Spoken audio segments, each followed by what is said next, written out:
Madame la directrice, Madame la rapporteure, chers collègues, nous poursuivons à présent nos travaux en recevant Madame Dominique Concile, directrice des programmes Action Cœur de Ville et Petites Villes de demain au sein de l'Agence nationale de la cohésion des territoires. Madame Concile, je me réjouis d'avoir l'opportunité de vous entendre aujourd'hui au sujet des difficultés rencontrées par les centres anciens et les petites communes en matière d'habitat dégradé. Je sais votre attachement à ces sujets du fait de votre expérience de sous-préfète en Moselle, dans le Finistère, puis dans les Côtes-d'Armor et enfin entre 2020 et 2023 dans l'arrondissement de Boulogne-sur-Mer, dans le beau département du Pas-de-Calais. En 2017, vous aviez également eu à connaître et à répondre à ces problématiques locales en tant que conseillère ruralité et ville moyenne au sein du cabinet du ministère de la Cohésion des Territoires. Depuis juin dernier, vous avez pris la direction de 2 programmes centraux au sein de l'ANCT. Tout d'abord, le programme Action Cœur de Ville, déployé depuis 2018, qui porte l'ambition d'améliorer les conditions de vie des habitants des villes moyennes et de conforter leur rôle moteur dans le développement du territoire. Ce programme dispose également de l'appui de nombreux partenaires tels que la Caisse des dépôts, Action Logement et l'ANA. Deuxièmement, le programme Petites Villes de demain, créé en 2020, qui vise à améliorer la qualité de vie des habitants des petites communes et des territoires alentours en accompagnant ces collectivités dans des trajectoires dynamiques et en faveur de la transition écologique. Ces 2 programmes accompagnent au quotidien les élus et les collectivités face aux enjeux rénovation et de redynamisation des centres de petite et moyenne taille. À cet égard, l'ANCT et ses partenaires sont les témoins des difficultés rencontrées par les collectivités dans la gestion de l'habitat dégradé et pour ce qui relève de notre commission d'enquête, des copropriétés paupérisées. C'est d'ailleurs la raison pour laquelle, dans le cadre du projet de loi qui vient d'être voté par le Parlement sur ce sujet, et dont j'étais la rapporteure, j'ai introduit dans le texte la précision selon laquelle l'ANCT avait également comme mission d'apporter conseil et expertise aux collectivités territoriales sur ce sujet, et plus particulièrement au profit des villes petites et moyennes ayant peu ou pas d'ingénierie. Aussi, je souhaiterais, Madame la directrice, connaître votre appréciation et les retours de terrain qui vous sont transmis s'agissant des problématiques de vacances, de dégradation ainsi que de reprise en main des logements dans ces territoires. Vous l'aurez compris, mes collègues et moi-même sommes tout particulièrement attentifs à la prise en charge des copropriétés en voie de paupérisation. Aussi, au regard de votre expérience, pourriez-vous nous faire part des difficultés rencontrées par les maires de petites et moyennes communes en matière d'habitat dégradé? Comment l'ANCT et ses partenaires, par l'intermédiaire des 2 programmes mentionnés, structurent-ils des réponses face à ces besoins multiples? Les moyens engagés vous semblent-ils suffisants pour remplir vos missions? Quelles propositions pourriez-vous formuler pour améliorer la prise en charge des copropriétés paupérisées dans ces territoires que vous connaissez bien? Avant de vous laisser la parole pour répondre à ces premières questions et pour un propos introductif d'environ 15 minutes, il me revient de vous indiquer que cette audition est diffusée en direct et en différé sur le site internet du Sénat et qu'un compte-rendu sera publié.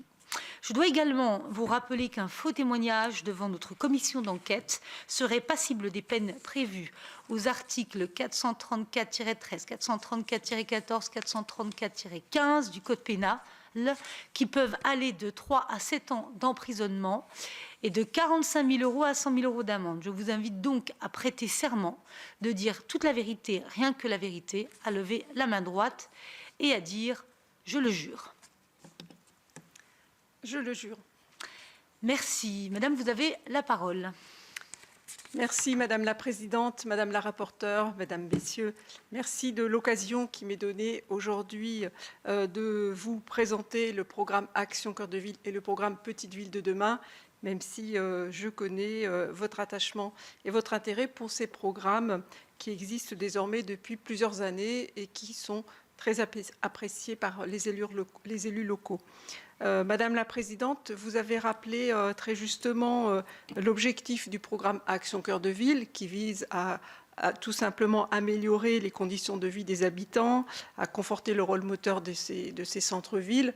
Il faut se souvenir que quand le programme a été créé en 2018, on parlait beaucoup de villes moyennes qui étaient en difficulté, qui étaient en phase de dévitalisation. Donc le programme a été conçu pour ces villes moyennes, des villes où vivent un quart de la population, où on a aussi un quart des emplois dans notre pays.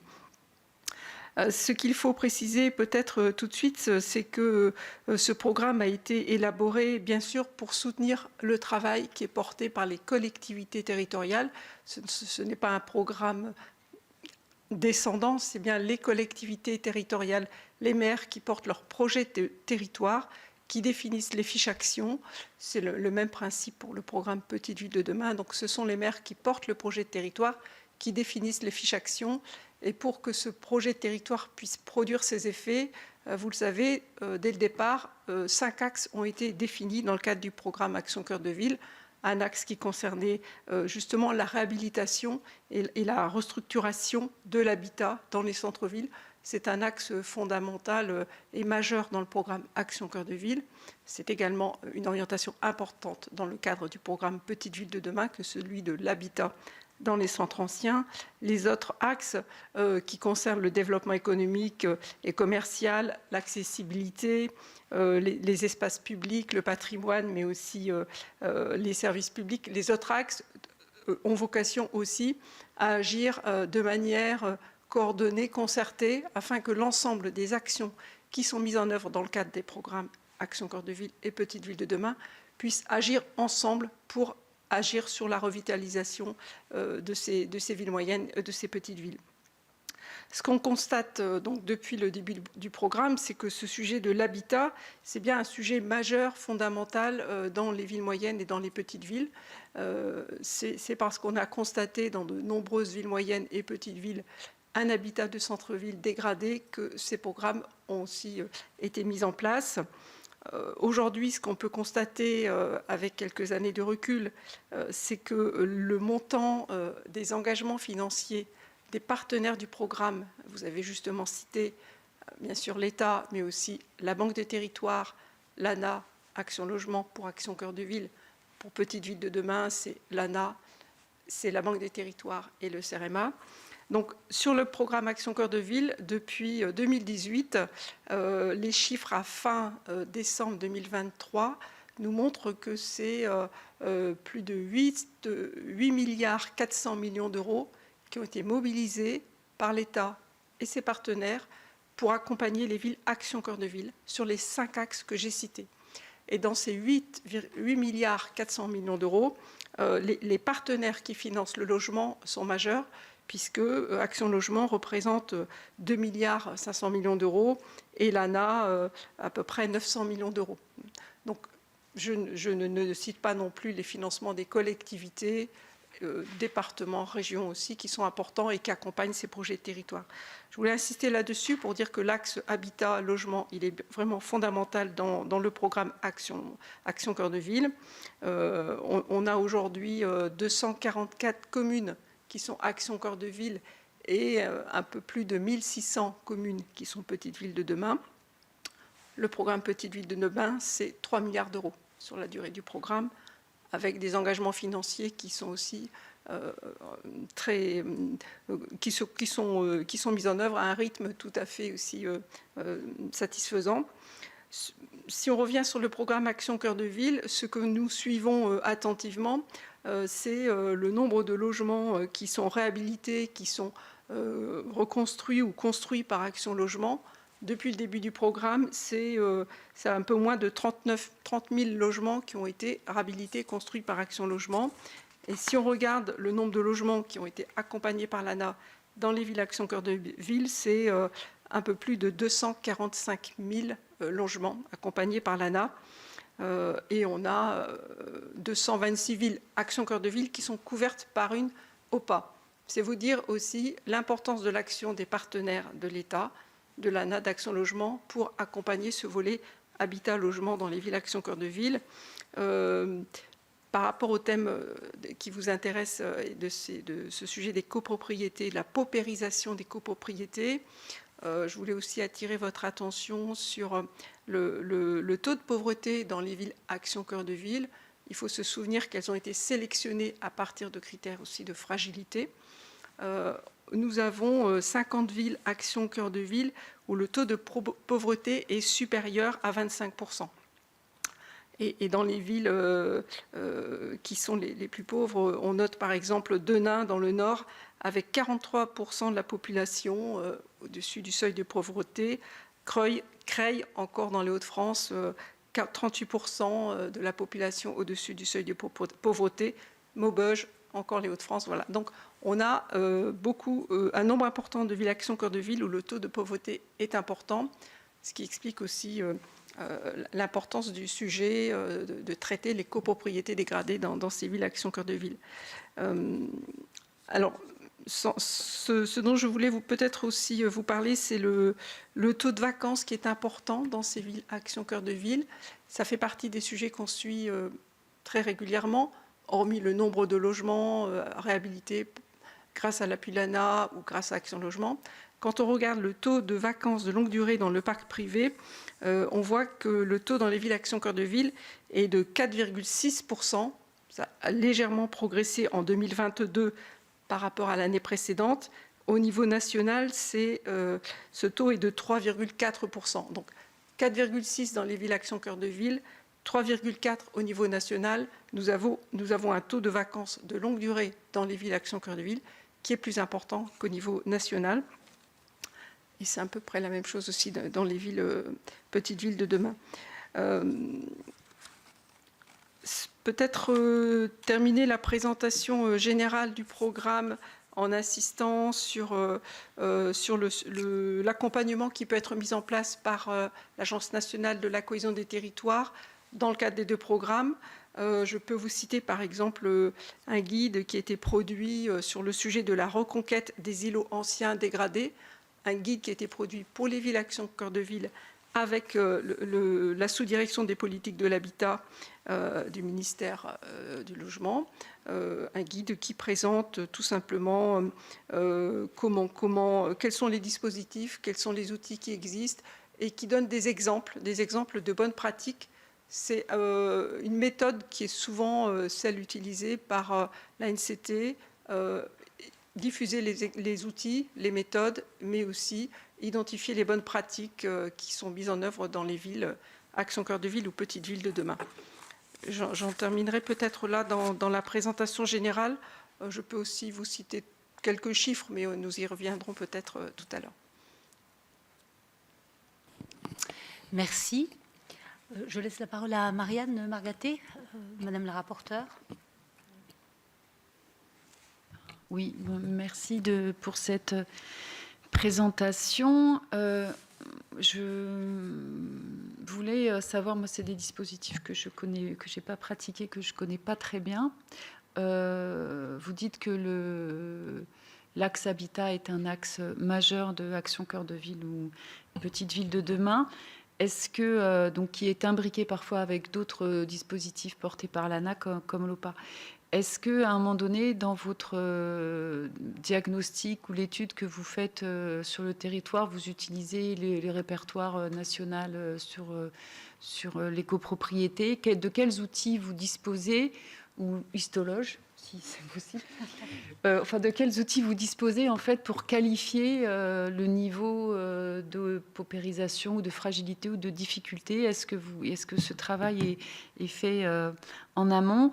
Et comment, en termes de partenariat, notamment avec les collectivités, enfin voilà, comment vous arrivez à construire un partenariat, sachant que souvent dans les petites villes ou les moyennes, il y a aussi parfois des déficits en termes de services et d'ingénierie, et c'est quelque chose à prendre en compte sur la question notamment de l'habitat. Et parfois, dans les intercos qui sont des petites communautés de communes, il y a aussi des difficultés à avoir les services qui correspondent. Donc, moi, j'avais pour le moment ces deux questions sur quels outils vous utilisez sur le diagnostic. Est-ce qu'ils sont performants ou pas? Ou est-ce qu'ils doivent être complétés par d'autres choses? Est-ce qu'ils peuvent être améliorés? Et comment, en termes de travail partenarial et de gouvernance, quelles sont les conditions de la réussite et comment ou quelles sont les difficultés que vous pouvez rencontrer? Merci. Alors, il faut peut-être préciser qu'en termes de gouvernance, ce sont d'abord les élus, les maires des villes, Action Cœur de Ville et PVD, qui portent le projet de territoire, qui définissent les fiches actions et qui réunissent autour d'eux les partenaires qui vont leur permettre de mettre en œuvre ces projets, bien sûr avec l'appui, la coordination des services de l'État. Les maires s'appuient, donc c'est eux qui identifient les fiches actions et les sujets sur lesquels ils veulent travailler en priorité dans le cadre des 5 axes. Et c'est les maires qui réunissent autour d'eux aussi les partenaires du programme, dont l'ANA, pour les accompagner dans ces projets. Au niveau régional, il y a aussi des instances de pilotage, un comité régional des financeurs qui se réunit autour du préfet de région, pour les villes ACV notamment. Et puis au niveau national, nous réunissons très régulièrement aussi les partenaires pour identifier quels sont les manques qui peuvent être apportés au programme, quels sont les appuis complémentaires qui peuvent être apportés aux villes ACV, quelles sont les évolutions peut-être aussi législatives ou réglementaires qui pourraient aider les villes ACV ou PVD afin d'en discuter avec les cabinets ministériels concernés. Au niveau local, c'est donc le maire qui porte son projet, qui réunit les partenaires, puisque l'ANA est un partenaire essentiel des 2 programmes. L'ANA fait partie du tour de table et on a très souvent des conventions OPA ou OPA-RU qui sont signées dans les villes ACV-PVD, puisque c'est un axe fondamental. Dès le début du programme, ce partenaire est dans le tour de table et on a souvent des chefs de projet d'ailleurs dans les villes ACV ou PVD qui sont financés par l'ANA dans le cadre des conventions OPA, OPA-RU qui sont signées. Sur le programme Action Cœur de Ville, on a 174 chefs de projet qui sont financés par l'ANA. Tout ça pour vous expliquer que le diagnostic n'est pas forcément fait au niveau national de la situation des logements dans chaque ville, ACV ou PVD.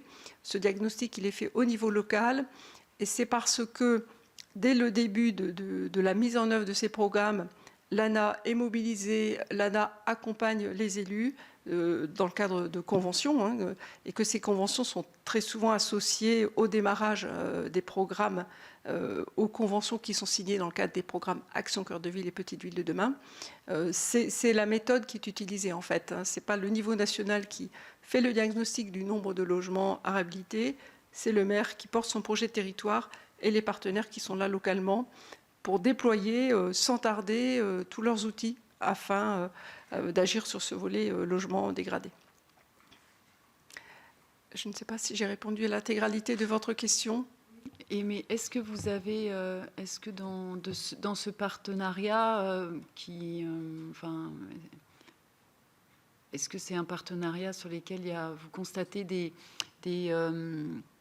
améliorations apportées en termes de partenaires ou d'implication, ou est-ce que c'est tellement, je dirais, différent en fonction des dispositifs et des territoires, ou est-ce que aujourd'hui l'ensemble des partenaires vous semble mobilisés et pour mener à bien les fiches actions qui sont définies par le maire? Moi, c'est un peu parce que parfois ces questions de gouvernance et de mobilisation des acteurs.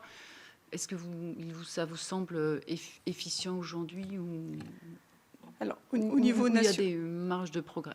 Au niveau national, nous travaillons avec ces partenaires très régulièrement que nous réunissons dans le cadre de comités de pilotage nationaux pour suivre l'avancée des dispositifs, le nombre de mesures qui sont mobilisées dans les villes ACV ou PVD, pour parler aussi des évolutions des dispositifs portés par ces grands partenaires. Au niveau local, l'avancée des engagements financiers, que ce soit dans le cadre d'Action Cœur de Ville ou de Petites Villes de demain, montre que le niveau de réalisation des engagements financiers, il va même au-delà de ce qu'on avait prévu. Quand on est à fin 2023 à 8 milliards 400 millions d'euros pour le programme Action Cœur de Ville, on voit que le rythme de consommation des engagements montre que les réalisations sont conformes et vont même au-delà des prévisions. Et puis, j'ajoute que quand on regarde le nombre de logements qui ont pu être accompagnés soit par l'ANA, soit construits par Action Logement, les chiffres aussi là sont tout à fait éloquents. Et les maires ACV, nous et PVD d'ailleurs, nous informent très régulièrement plutôt de leur satisfaction de ces 2 programmes, même si, vous avez raison, il faut souligner que la situation n'est pas facile Et récemment, nous avons eu plusieurs échanges avec des maires qui nous alertaient sur des difficultés nouvelles qui apparaissaient dans les villes ACV ou PVD en matière de logement et en matière d'habitat dégradé dans les centres anciens. Et plusieurs maires nous en ont parlé récemment, une paupérisation peut-être accrue dans certaines villes ACV ou PVD, même si on ne peut pas généraliser parce qu'il y a des différences importantes entre les villes. Mais c'est un sujet qui redevient prégnant et on souhaite y travailler au niveau national en mettant en place peut-être un nouveau groupe de travail avec des maires pour voir comment on peut essayer d'identifier cette évolution, évolution vers davantage de paupérisation dans les centres-villes.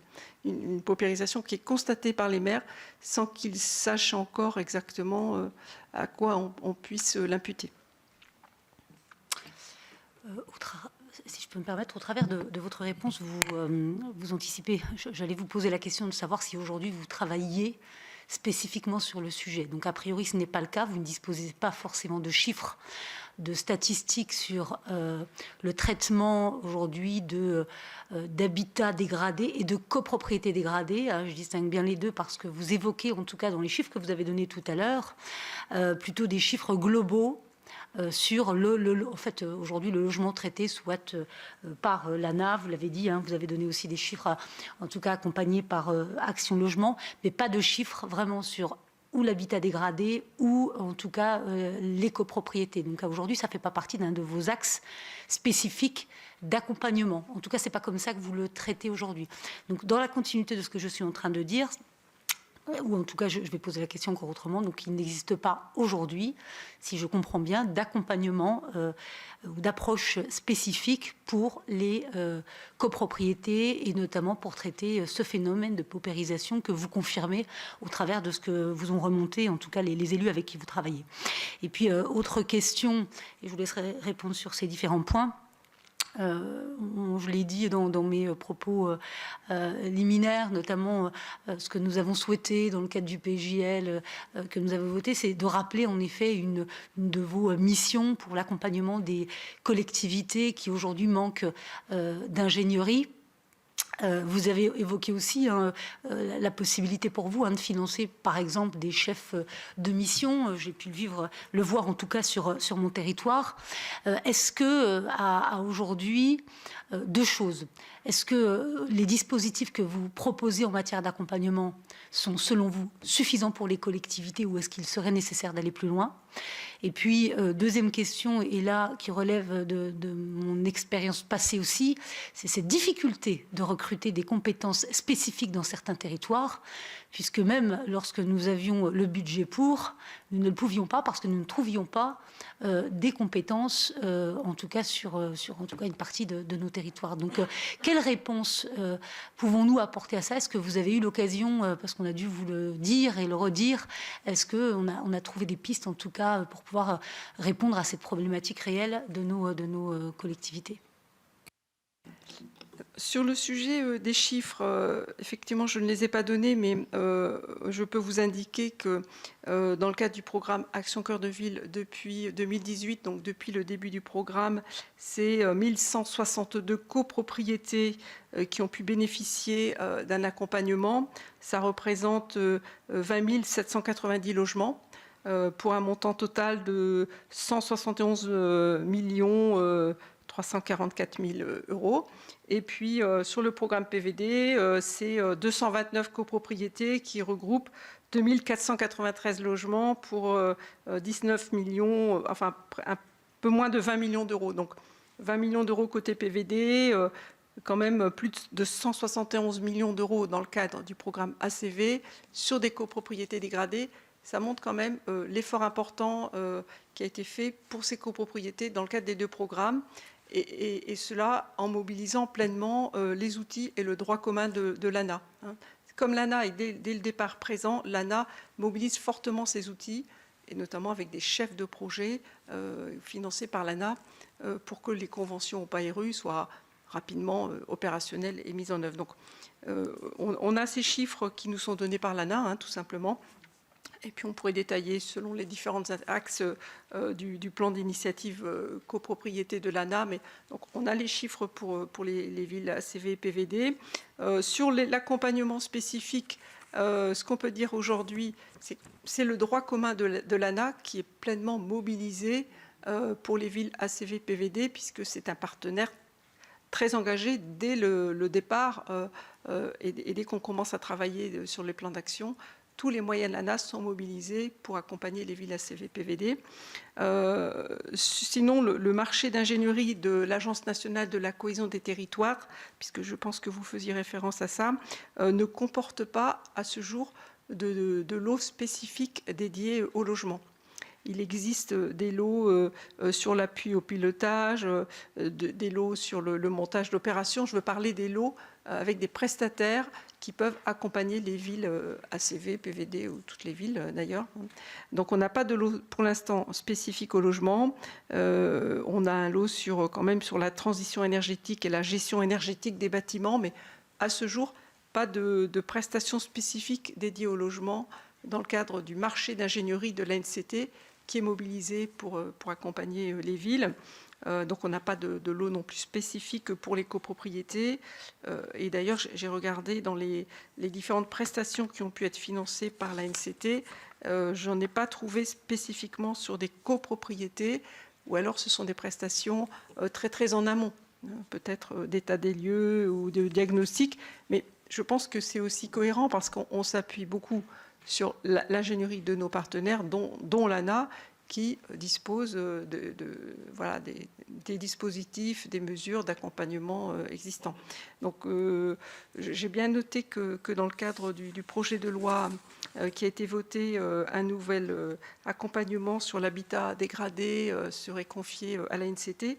C'est vrai que ça peut paraître complémentaire à l'existant, puisqu'à ce jour, les lots du marché d'ingénierie de l'ANCT ne le prévoient pas. Mais encore une fois, on s'appuie pleinement sur l'accompagnement qui est mis en œuvre par nos partenaires, dont l'ANA. On peut aussi parler de la manque de territoire. Voilà. Sur le sujet, est-ce que cet accompagnement est suffisant ? Vous avez tout à fait raison de souligner que une des principales difficultés qu'on constate dans ces villes moyennes et dans ces petites villes, c'est le déficit d'ingénierie. C'est le manque de ressources en interne pour pouvoir agir sur les multiples dossiers qui sont sur le bureau du maire. Donc, malgré les efforts de l'équipe municipale et des services techniques, il y a quand même beaucoup de sujets qui mobilisent les agents des collectivités. Donc, ce manque d'ingénierie, effectivement, c'est un sujet important et ça fait partie des missions de l'ANCT. Le marché d'ingénierie 2024 est doublé pour répondre aux besoins des collectivités et on s'appuie encore une fois aussi beaucoup sur ce que peuvent faire nos partenaires sur le sujet. Sur les compétences des chefs de projet, je dirais que ça fait partie d'un sujet qui est assez général dans notre pays, que des difficultés à trouver des compétences pour occuper les différents emplois qui sont offerts par les entreprises. Les services de l'État comme les collectivités rencontrent les mêmes difficultés à trouver des agents et des compétences. On a pu expérimenter dans le cadre du programme PVD une bourse de l'emploi, voilà. Et puis on développe beaucoup la formation pour les chefs de projet.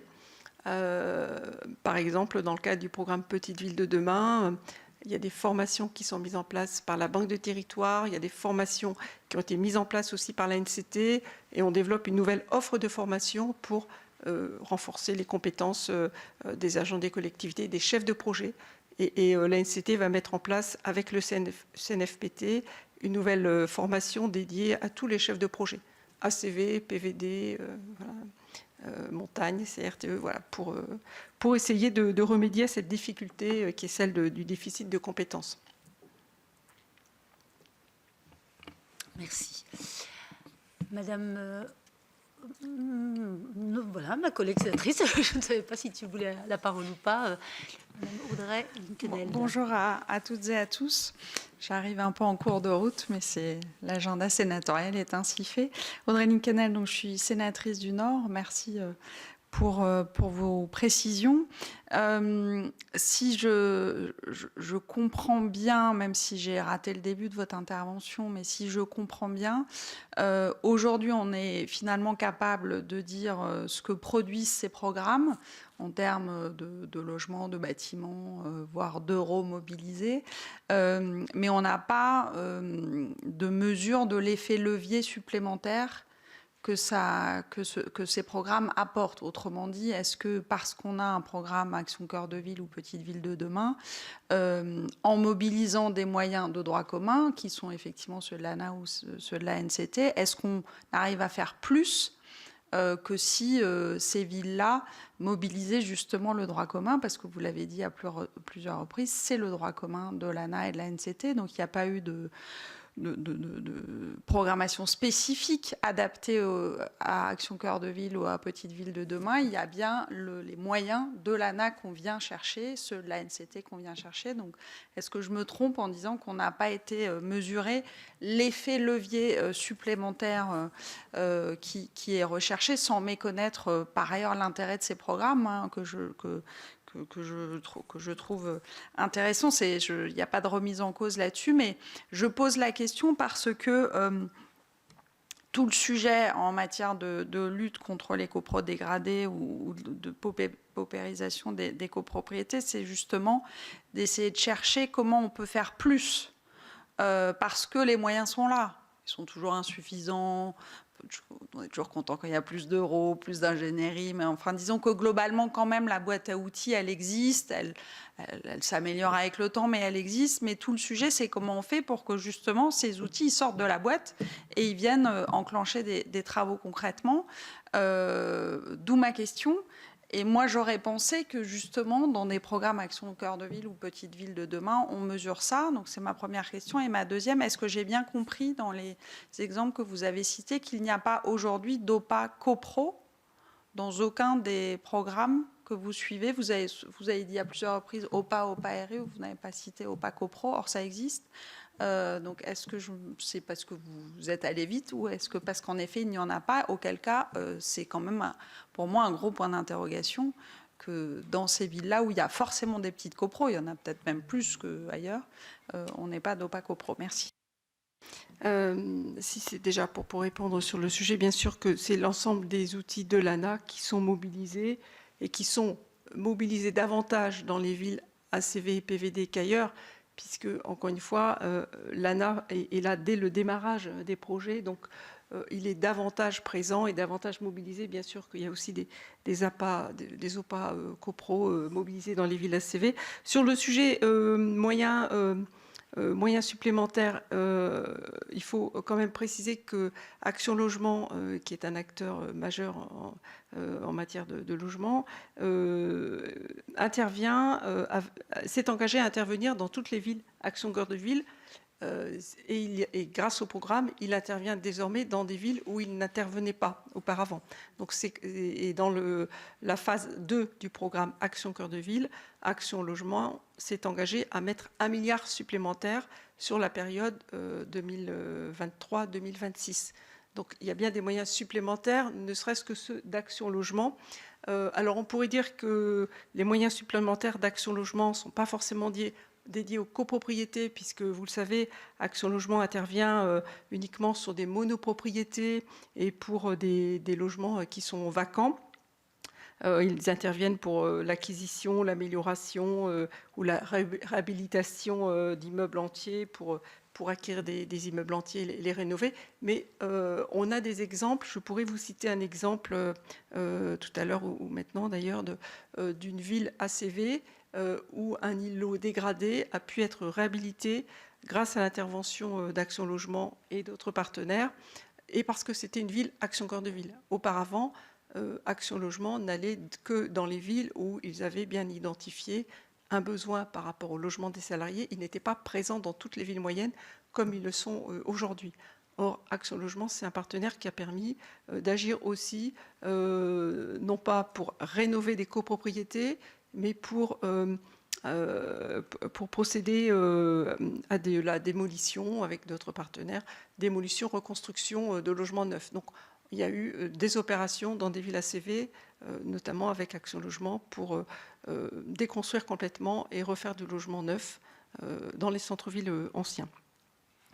Je ne sais pas si j'ai répondu à l'intégralité de votre question, Madame la sénatrice. Je peux peut-être vous donner un exemple, l'exemple à Bayonne que j'ai en tête, où c'est 30 logements qui ont pu être construits dans le centre historique de Bayonne, avec l'intervention de Domo France, qui fait partie donc du groupe Action Logement.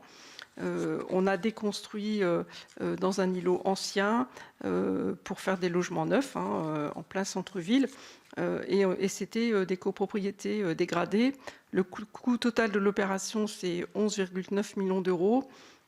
Avec une collaboration de la ville, du département, de la communauté d'agglo, donc de Action Logement, de la Banque des Territoires, de l'ANRU aussi, puisque c'est fait dans le cadre d'un partenariat avec l'ANRU. Donc, on a des exemples aussi dans des villes ACV où on a pu déconstruire des copropriétés, faire des logements neufs avec l'appui de ses partenaires.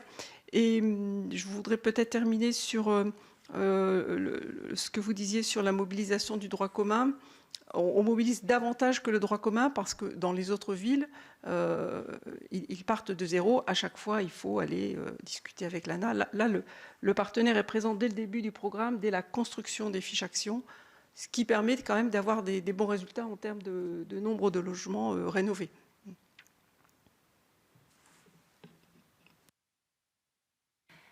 Merci, Madame la directrice. Je ne sais pas si vous avez d'autres questions. Peut-être une... Oui, je vous en prie. J'ai oublié de vous répondre sur un sujet animation. Peut-être, je ne vous ai pas parlé de l'animation qui est mise en œuvre dans le cadre des programmes.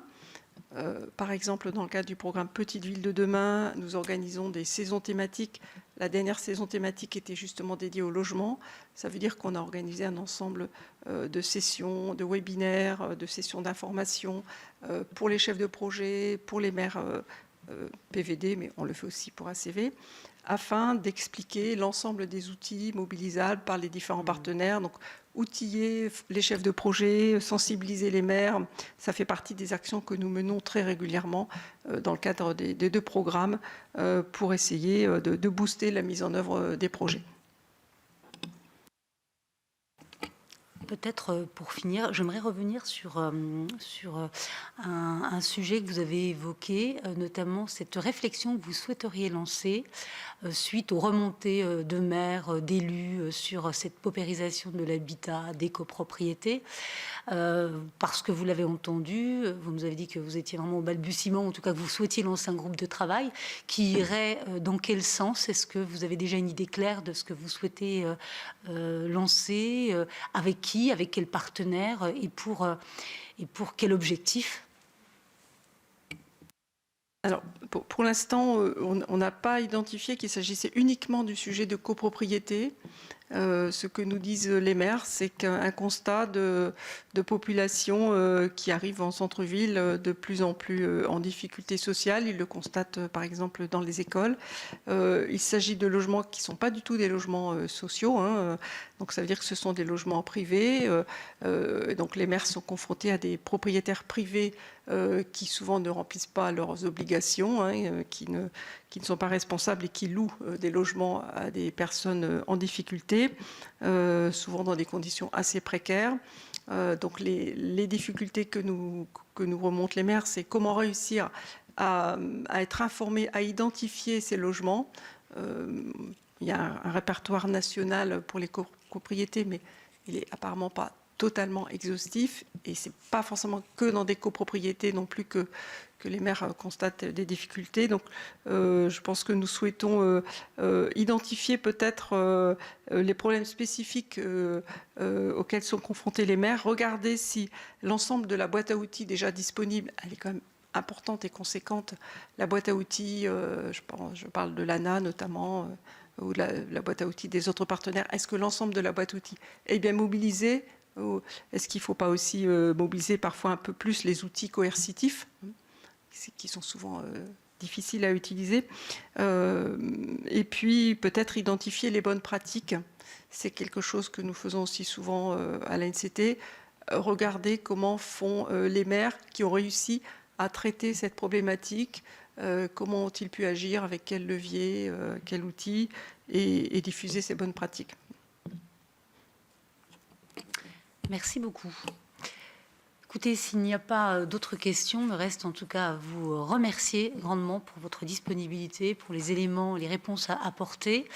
Vous précisez que cette commission d'enquête sera finalisée fin juillet et donc nous produirons à l'issue de cette commission d'enquête un rapport qui sera présenté évidemment publiquement. Encore merci à vous. Merci Madame la Présidente, merci.